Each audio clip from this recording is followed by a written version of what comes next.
नमस्कार। देश में जो माहौल इस वक्त चल रहा है उसमें आम आदमी पार्टी की member of parliament Swati Maliwal का मुद्दा छाया हुआ है। साथ ही राहुल गांधी के खटाखट वाले बयान भी छाए हुए हैं, जिसमें राहुल गांधी के कहते हुए नजर आ रहे हैं कि हम यदि सत्ता में आ गए तो देश की जो पूंजी है, देश का जो टैक्सेशन का पैसा आता है, देश की जो संपदा है वो गरीबों में बांट दी जाएगी। कब तक बांटेंगे, कितने रुपए बांटेंगे, इसका कोई प्लान और हिसाब है नहीं। 1 लाख रुपया हर साल गरीब महिलाओं के खाते में दी जाएंगे। अब ये गरीब जो शब्द है ये बड़ा कंफ्यूजिंग है। या तो आप ये कहें कि हर महिला के खाते में जाएंगे तो बात समझ में आती है। अब गरीब का सिलेक्शन कौन करेगा? तो राहुल गांधी के बयान बड़े चर्चाओं में हैं। प्रियंका गांधी उनको सपोर्ट करती हुई नजर आ रही हैं। मोदी इन बयानों के मजे लेने में लगे हुए हैं। आज उत्तर प्रदेश में मोदी ने 4 सभाएं की और एक सभा में उन्होंने राहुल के खटाखट को कई खटाखट में बदल दिया। मोदी की एक खासियत है कि वो जब भी कोई गुगली राहुल गांधी की तरफ से आती है वो छक्का मार देते हैं। ये तो माहौल है देश में। और देश में इस वक्त ये भी माहौल है कि चुनाव के जो अगले फेजेस हैं इसमें जो ये प्रोपेगेंडा है, जिसमें अब अरविंद केजरीवाल भी शामिल होते हुए नजर आ रहे हैं, जिसमें एक कहा जा रहा है अरविंद केजरीवाल की तरफ से कि मोदी जी अपनी बात पर खड़े रहेंगे, अड़े रहेंगे या नहीं। तो बीजेपी का जो इंटरनल कॉन्स्टिट्यूशन है उसके ऊपर अरविंद केजरीवाल बोल रहे हैं। कॉन्स्टिट्यूशन क्लब से बोलते आए हैं और अन्ना हजारे की टोपी को लेकर उड़ गए। सत्ता ले ली, अब जेल जाने की अभी तैयारी हो ही गई थी पूरी और अब वापस भी जा सकते हैं। सुप्रीम कोर्ट हालांकि बचाव की उसमें है और सुप्रीम कोर्ट में ईडी ने यह भी कहा कि वो चुनाव कैंपेन के जो भाषण दे रहे हैं उसमें कई तरह की बातें कर रहे हैं। अरविंद केजरीवाल ने यह भी कहा कि यदि उनको वोट अच्छे मिल गए तो जेल नहीं जाना पड़ेगा। इस पर सुप्रीम कोर्ट ने थोड़ा सा लाइट मोड में बात की है। उन्होंने, सुप्रीम कोर्ट के दोनों जजों ने ये जरूर कहा है कि इस जो हमने आदेश दिया है इसकी जो समीक्षा हो रही है उसका हम वेलकम करते हैं, लेकिन ये हमने किया है। तो ये अरविंद केजरीवाल जो कि अमित शाह और योगी आदित्यनाथ के ऊपर भी बातें कर रहे हैं, खुद की पार्टी को लेकर कोई बात नहीं कर रहे हैं। स्वाति मालीवाल को लेकर पूछे गए सवाल के जवाब में कांप गए एकदम से अरविंद केजरीवाल और कुछ बोलते नहीं बना। तो ये तो माहौल है देश में ओवरऑल। अधीर रंजन चौधरी कुछ कह रहे हैं ममता बनर्जी के लिए। ममता बनर्जी के बारे में कहा जा रहा है कि वो को इंडी अलायंस में इसलिए नहीं आई कि शायद वो बीजेपी की तरफ जा सकती हैं। ये बात सही भी है कि बीजेपी के कुछ बिल्स के ऊपर ममता बनर्जी की टीएमसी ने सपोर्ट भी किया है। तो खेल कुछ और भी चल रहा है। तो कुल मिलाकर राजनीति का जो माहौल है बड़ा शानदार सा चल रहा है। कई तरह की बातें सामने आ रही हैं। अब ये बात अलग है कि जनता हैरान परेशान सी है कि किस तरह के लोग हमारे नेता हैं।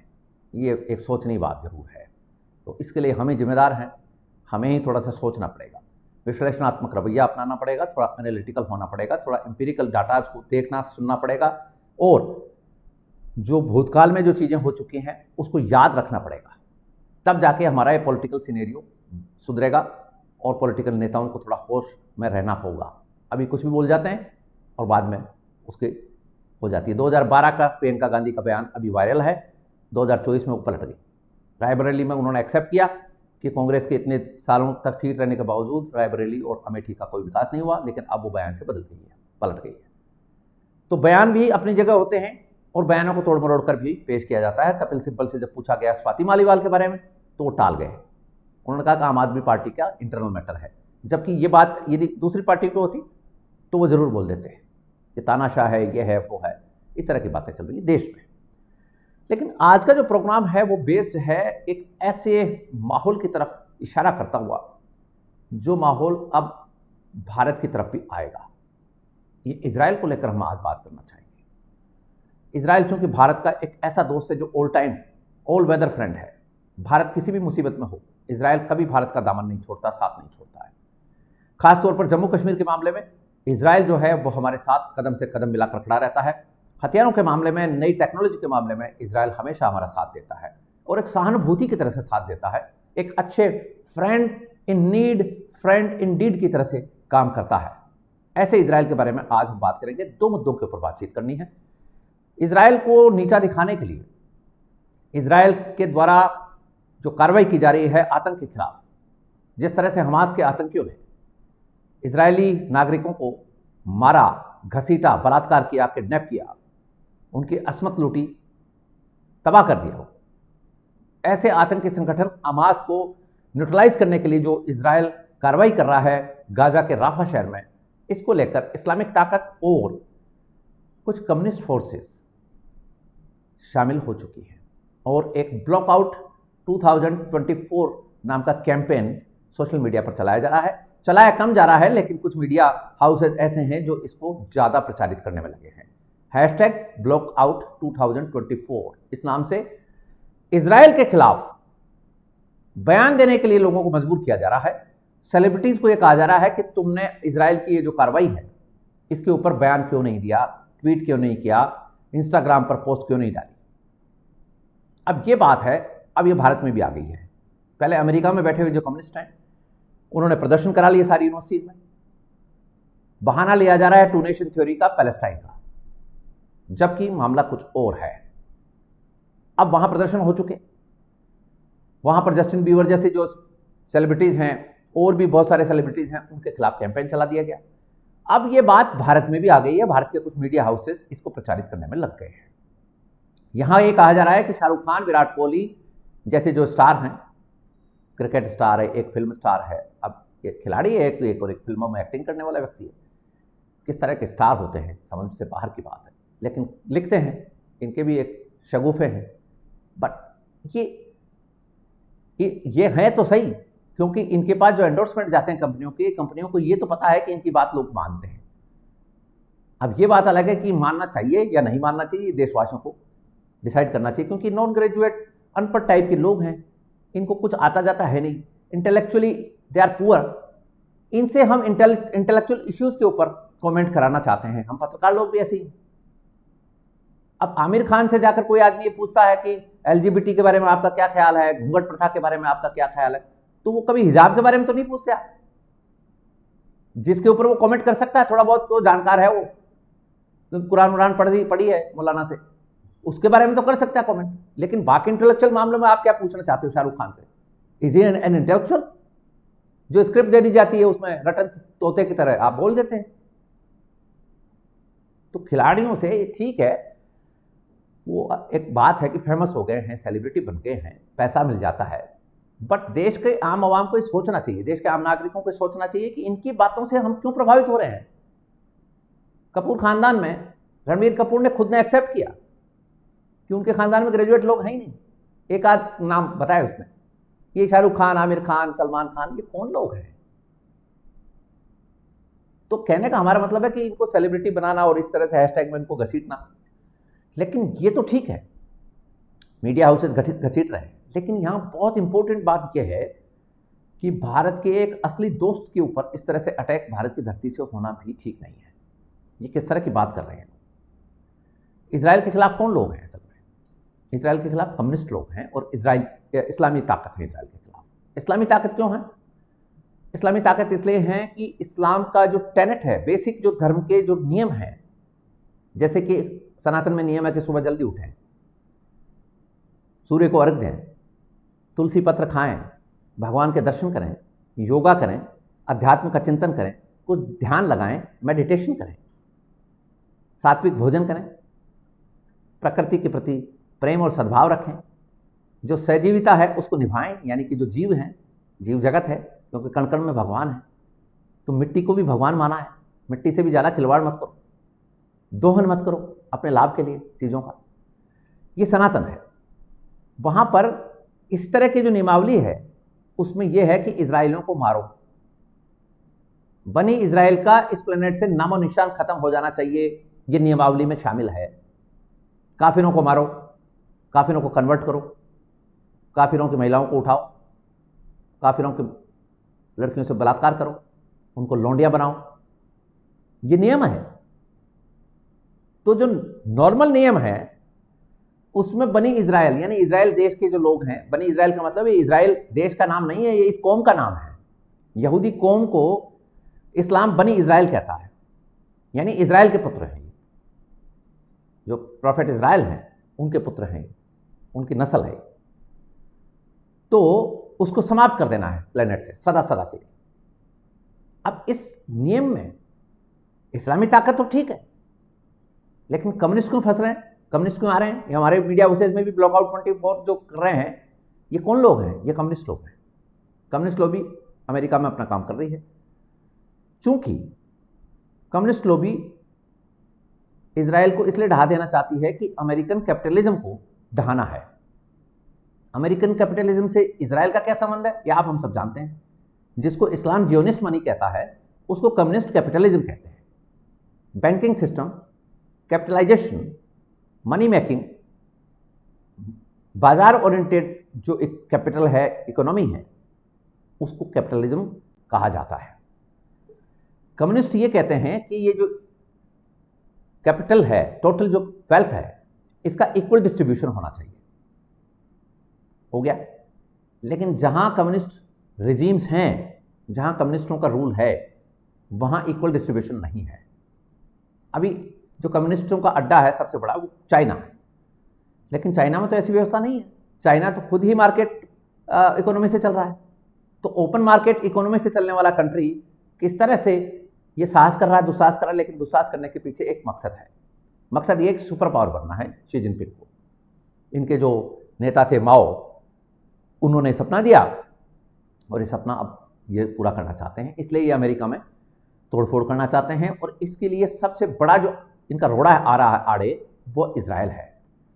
क्योंकि इजरायली जो लोग हैं वो अमेरिका में, टोटल जो कैपिटल है अमेरिका की, उसमें बहुत सारा मैक्सिमम चंक इजरायलियों के हाथ में है। बड़ी बड़ी बैंक्स, बड़े बड़े इन्वेस्टमेंट, बड़ी बड़ी कंपनियां, मल्टीनेशनल कंपनीज, जितने फार्मूले हैं, जितने इन्वेंशंस हैं, वो इजरायली करते हैं।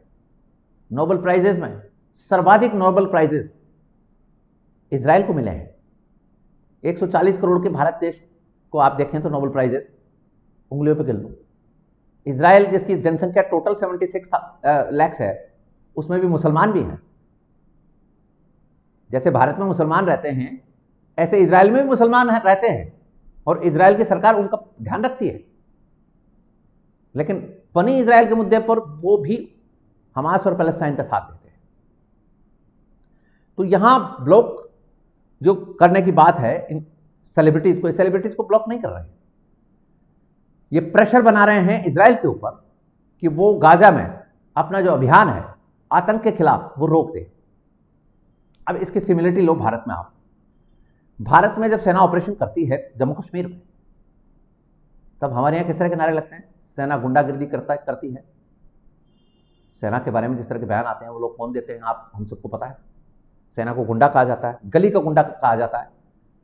आतंक चल रहा है, स्टोन पेल्टिंग चल रही है, हमारे जवान शहीद हो रहे हैं, हमारे हिंदू भाई बहनों को वहां से खदेड़ दिया गया, उनके साथ बलात्कार किए गए, उनकी संपत्ति हड़प ली गई, उनको बेघर कर दिया गया। और पूरे जम्मू कश्मीर यानी वैली में तो हालत यह है कि हिंदू नाम की कोई चीज रह ही नहीं सकती थी। अब 370 के बाद में जो काम चल रहे हैं वहां से ठीक है, थोड़ी शांति व्यवस्था है, हालांकि आज भी मुठभेड़ चल रही है। रुकने वाले तो नहीं है ये लोग, लेकिन इनका साथ कौन दे रहे हैं? वही कम्युनिस्ट। ये क्यों देते हैं? कि जहां पर इस्लाम माइनॉरिटी में होता है, वो लिबरल, सेकुलर और कम्युनिस्ट की बात करता है। जहां पर इस्लाम बहुसंख्यक हो जाता है, वहां शरिया लॉ तुरंत लागू करने की बात। लेबनान का उदाहरण आपके सामने है। तो कहने का मतलब ये कि जम्मू कश्मीर में जब भी हमारी सेना ऑपरेशन करती है तो प्रेशर बिल्टअप किया जाता है, आप सब हटाओ, सेना को जो विशेष अधिकार देकर हमने वहां रखा है उसको हटाओ, जिससे कि सेना का मोरल डाउन हो और आतंकियों के हौसले बुलंद हो जाएं। ये हमारे यहाँ भी पार्टियां बैठी हैं, वो करती हैं यही काम, उनका रात दिन एक ही काम है, वो मिलती हैं जाके वहाँ आतंकियों से मिलती है। यहाँ आतंकियों से, यासीन मलिक से प्रधानमंत्री डॉक्टर मनमोहन सिंह मिल लिए, फोटो खिंचवा ली। अब सेना का मोरल कहाँ से? आप जो आदमी हत्यारा है हमारे सैन्य कर्मियों का, उसके साथ हमारा प्रधानमंत्री फोटो खिंचवाएगा, सेना का मोरल कहाँ रहेगा? तो ये प्रेशर बिल्टअप किया जा रहा है इजराइल की सेना की कार्रवाई के खिलाफ। अब इस प्रेशर में एक एंगल जो सबसे खतरनाक आया है, जिसके लिए आज हमने चैप्टर छेड़ा है, वो बहुत ज्यादा डेंजरस है इजराइल के लिए। अब ये कम्युनिस्ट लॉबी और ये इस्लामिक लॉबी कहां तक पहुंच रही है आप देखिए जरा। क्योंकि हमारे जैसे नेताओं के सुर बदलते हैं, बयान बदल जाते हैं, ऐसे इजराइल के भी एक नेता का सुर बदला है। ये नेता कोई छोटे मोटे नेता नहीं, वहां के रक्षा मंत्री हैं। योव गैलेंट जो हैं वो इजराइल के रक्षा मंत्री हैं। और रक्षा मंत्री ने बयान ऐसा चौंकाने वाला दिया है कि जिसका कोई सोच नहीं सकता। इजरायली कौम जो है उसको तो समाप्त कर देने की बात है। इजरायलियों के ऊपर जिस तरह के अत्याचार चल रहे हैं अभी भी पूरे विश्व में, जहां भी इजरायली अकेले मिल रहा है, इस्लामिक फोर्सेज उसको फोड़ रही हैं। तो योव गैलेंट को ऐसी क्या जरूरत पड़ गई थी रक्षा मंत्री को कि ऐसा बयान दे दे जिससे इजराइल की सेना का मोरल डाउन हो जाए। बेंजामिन नेतन्याहू जो इजराइल के पीएम हैं, उन्होंने एक बयान दिया था कि जब तक हमास का खात्मा नहीं हो जाता हम पैलेस्टाइन में कब्जा करके रखेंगे। यानी जो पैलेस्टाइन जो भी है, अब इसका मतलब ये भी हो सकता है कि टू नेशन थ्योरी जैसे हमारे यहाँ लागू है, जम्मू कश्मीर को लेकर भी वही टू नेशन थ्योरी शहरग माना जा रहा है। ऐसे ही वेस्ट बैंक को और ये जो पैलेस्टाइन का जो इलाका है इसको जो शहरग मानता है इस्लाम, उनका भी वही मामला है। तो हम दोनों एक सी उसमें फंसे हुए हैं, आतंक से ग्रसित हैं, घिरे हुए भी हैं।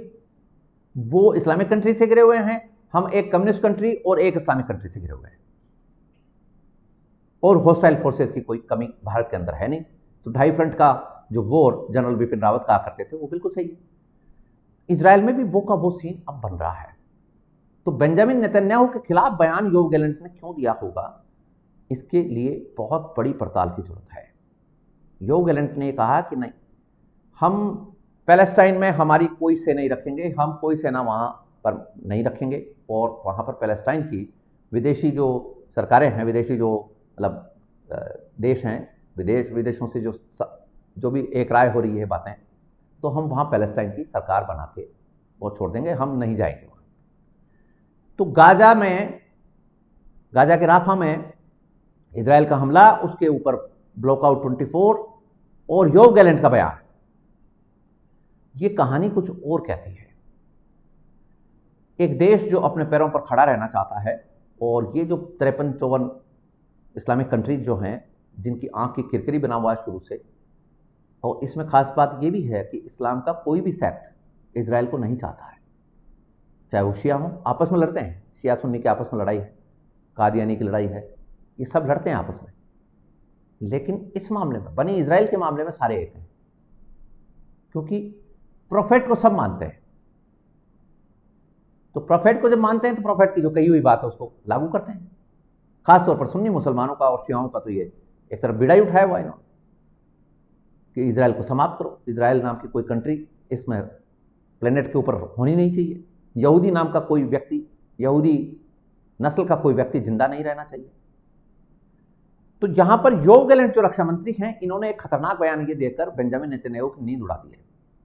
और प्रधानमंत्री बेंजामिन नेतन्याहू ने ये अब कहा है कि हम तब तक नहीं हटेंगे जब तक हमास का सफाया नहीं हो जाए, और हमास और पैलेस्टाइनियंस एक ही हैं, यानी कि हमास और फ़लस्तीनी जो लोग हैं वो एक ही हैं। ये फ़लस्तीन की जो सरकार का दावा करते हैं, ये फ़लस्तीन को जो अलग कंट्री टू नेशन थ्योरी के आधार पर बनवाना चाहते हैं, ये कोई और नहीं है, हमास से अलग नहीं है ये लोग। और जब तक हमास की रीढ़ की हड्डी नहीं तोड़ी जाएगी तब तक हम गाजा में कार्रवाई करने से नहीं चूकेंगे। योव गैलेंट का तर्क यह है कि यदि हमने वहां पैलेस्टाइन की सरकार नहीं बनाई तो हमास जैसे आतंकी संगठन और पैदा होते रहेंगे और हमें और लड़ना पड़ेगा। तो भाई, आप लड़ना तो आपके लिए जरूरी है, लड़ना तो मैंडेटरी है, क्योंकि इस्लाम की रिलीजियस स्क्रिप्चर्स में लिखा हुआ है, जब तक एक भी यहूदी जिंदा है तब तक इस्लाम की जो किताबें हैं, किताबों को मानने वाले लोग हैं, पीपल ऑफ द बुक हैं, वो हटेंगे नहीं। लड़ना आपकी मजबूरी है, आप इसे चाहे एक्सेप्ट करें या ना करें। तो योव गैलेंट ने यह कहकर, जैसे हमारे डॉक्टर फारूक अब्दुल्ला टाइप के लोग कहते हैं कि पाकिस्तान के पास न्यूक्लियर हथियार हैं, आप एक को मारोगे वो 10 को भेजेंगे, ये करेंगे, हथियार फोड़ देंगे, यहां पर भी आतंकवाद की बजाय बात करो, टेबल टॉक करो, आतंकवाद से मत लड़ो, इनको मत मारो, यहां पर भी ऐसी बातें होती हैं। अब ये इजराइल में भी हो गई। अब इजराइल की सरकार का जो अभी जो गठबंधन है, जो अलायंस पार्टियां हैं, अलायंस से बनी हुई सरकार है वहां, तो वहां नेताओं ने कहा कि योव गैलेंट का तुरंत प्रभाव से इस्तीफा लिया जाए। प्रधानमंत्री बेंजामिन नेतन्याहू से ये डिमांड की जा रही है कि इसको अलग किया जाए सरकार से, क्योंकि बाकी लोग जानते हैं रियलिटी क्या है। तो बेसिकली क्या होता है कि ये एक घोषित सिद्धांत है कि जब भी स्ट्राइकिंग फोर्सेज स्ट्राइक करती रहती हैं, तो किसी तरह through channels, through diplomatic channels और थ्रू सम अदर चैनल्स कुछ लोगों को तोड़ने फोड़ने का काम हो जाता है। कहने का मतलब यह है कि जब कंटिन्यूस स्ट्राइकिंग होती है तो कुछ लोग टूट जाते हैं, कुछ लोग लड़ना नहीं चाहते, कुछ लोग कहते हैं यार समझौता कर लो। अब कौन लड़ता रहेगा इनसे? भारत के साथ भी हुआ। महमूद गजनवी, स्ट्राइकिंग फोर्सेस लगातार आती रही, लोग कन्वर्ट होते गए धीरे धीरे धीरे। यहां सिंध में जो मोहम्मद कासिम आया था, कन्वर्शन हुआ था, लोग डर गए, कुछ लोगों को प्रलोभन दे दिया गया कि आप यदि कन्वर्ट हो जाते हैं आप हमारा साथ दे दो। कुछ लोगों को उन्होंने पदाधिकारी बना दिया तो वो उनके हिमायती हो गए, सिंपैथाइजर हो गए। महमूद गजनवी के टाइम में सिंध में तो फिर रिकन्वर्ट हो गए, वापस आ गए, घर वापसी हो गई थी।